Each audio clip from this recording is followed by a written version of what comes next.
Just because it feels uncomfortable doesn't mean it's not good. I think so often, not only on film, but in life, we so want to feel comfortable, but that doesn't always bring the best results. If I look back, I think some of my more successful things, in my point of view, have been the things I've been most nervous about and probably most unsure when I began. There's something about jumping off that cliff, which means you end up going for broke and probably end up taking a few more risks, if you know what I mean. Where you want to get to in life is never as important as the way you want to live your life. You suffer from a bit of anxiety when you're in front of the camera, but that you name your confident personality Frank, Yeah, oh my God. and your anxious personality Charles. What happened to me in film was it was random. It would appear sometimes, and that was something I'd never encountered. I understand if you're scared of heights, you're always scared of heights, but some days I'd be fine, and then some days I would just get nervous and then it'd get in my head. So I don't know if you guys know Anthony Robbins. You know, The motivational dude, yeah. Yeah, I mean, he does motivate. He's not really a motivational guy, actually. He's really quite brilliant in breaking down how we think, the patterns of behavior we have. And so I met him, we were mates. I never went to one of his workshops. We were just friends. And I rang him, I said, mate, I want to come to you professionally. I need to ask you a question. He said to me, what the biggest mistake people make with fear is saying, oh, I'm scared, I hate this, get it out, I don't want you near my life, this is not helping me. And you get obviously really wound up. So he said, you've got to remember the times where you feel confident, name that character that feels scared, and as you're walking on a set, realize that the fear is good, that it got you where you are, that it makes you work. The fear sometimes actually goes, oh, I better work really hard on this film. So he said that fear, embrace it, work really hard, and then on that day when you walk on set, Charles, thanks, but I don't need you right now. And then be frank. When the things most matter, you so desperately don't want to destroy it for being scared that you can really destroy it. Sure. When I hosted the Oscars, I was like, wow, man, this is a billion people. And I just thought, okay, whatever you do, just remember, you're a kid from Moorooga in Sydney, you're hosting the Oscars, have some fun, you know? And luckily for me, those turning points, I've somehow always stuck to that idea of just having fun. I genuinely like to be friendly with everyone. In the Australian film industry, everyone talks to everyone, and if they're not making fun of you, then they really don't like you. So there's a problem. And I also, when I first went to America, I noticed there was an unspoken, and it's not, people tell stories of don't look this actor in the eye and all that. I've never heard that before, but there is a slightly unwritten rule of leave the actor alone, let them do their thing. It could be a process, it could be because of their style, I'm not sure. And I always try, literally on the first day, to break that down because I feel self-conscious in that environment. I'd much prefer a grip, making fun of me than calling me Mr. Jackman and then saying nothing until they say, thank you, it's been great working with you. You know, I much prefer to feel we're in it together. Because I didn't come into this business, my first job was 26, I did not come in fully formed.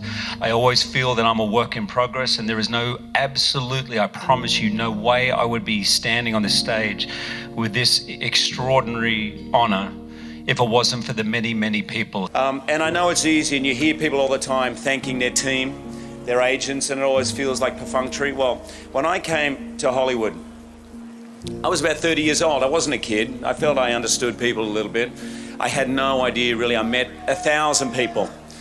And 3 of those people I met are still with me today, 15 years later. And my whole approach to meeting them and trying to decide who I was going to work with was the Aussie good bloke rule, because I had no idea if anyone could do their job. I mean, everyone seemed great to me. So I just applied, if they seem like a good bloke, if they seem like they're true to the word, if they seem like they're genuine, then I'm going to go with it. Raising 5 children alone, there must have been some system of organization. Now I find it hard to believe how well organized it was. It was chores written up, we had chore sheets. So 5 kids, 5 work days to the week. The weekends were a little different, but so once a week your job would be the dishwasher. Once a week would be dinner, so you cook dinner. Once a week would be the lunches. Once a week would be the washing. Monday nights would be the communal clearing of the clean washing on the table. Saturday mornings we had chores. Sundays was always Dad observed the Sabbath, so we had to go to Sunday school, and then we had Sunday lunch. It was very, very organized. And from age 8, I was doing my own washing, ironing my own clothes. I mean, I'm sure there's other kids who did it, but to me it was normal. To this day, if someone cooks for me, I automatically get up to clean, because if you cook, you don't clean. If you clean, you don't cook. And all these things that I learned from my dad, and it was just survival for him. You know, he had 5 kids and a full-time job. Everyone had to pitch in and do something. He had 5 kids, a full-time job, and he traveled. Yeah, he traveled. I think I started acting to try and work myself out. I don't think I ever thought about becoming an actor. I stumbled into an acting class, and I remember thinking, hey, everyone should do this. This is kind of the breathing, the learning to just let go of yourself, have fun, learning to trust your instincts and not be afraid of what other people think about that. These are tools for life. I probably thought that was going to be the end of it. This is like a good self-help class, you know. And I was probably 26 before I got my first job. So it took me a while. I was a slow learner. Well, in general, when I was younger, everything, if I can be critical of myself, just mattered too much. I mean, not just acting. I can look back now and go, oh, come on, you know, it was a game of cricket. It wasn't the end of the world, but at the time it felt like that, and I think at the beginning of my career it all felt like that. If I didn't get a gig, or if the gig didn't go well, or the other thing for me has been choices, making choices. I learned the hard way sometimes, doing things that I didn't feel were right, went against my gut on it. That's hard, and I really try to avoid that now. Even and actually, failure, if you really believe in it, when you say yes, is fine. I'm with you. If you know why you did things, Right. and you're kind of pure and you're in that, you can live whatever the outcome is. Yeah. Because you can't control everything. Right. So you can only control your intention and your kind of, your good impulse, your degree of engagement. When you're free of the idea of the result, sometimes the engagement can run so much deeper because you're not preoccupied and thinking ahead. Yeah. You're not getting ahead of yourself. You're doing this for this. It's a surreal experience. I'm a kid from a suburb called Wahroonga in the northern suburbs of Sydney. I have so many people to thank. I am incredibly, incredibly grateful. You've believed in me when I couldn't.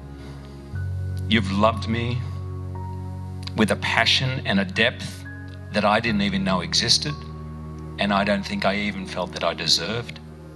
You have pushed and encouraged me when I was scared to venture out. You have smiled me into smiling. You have sung me into singing. You have loved me into loving.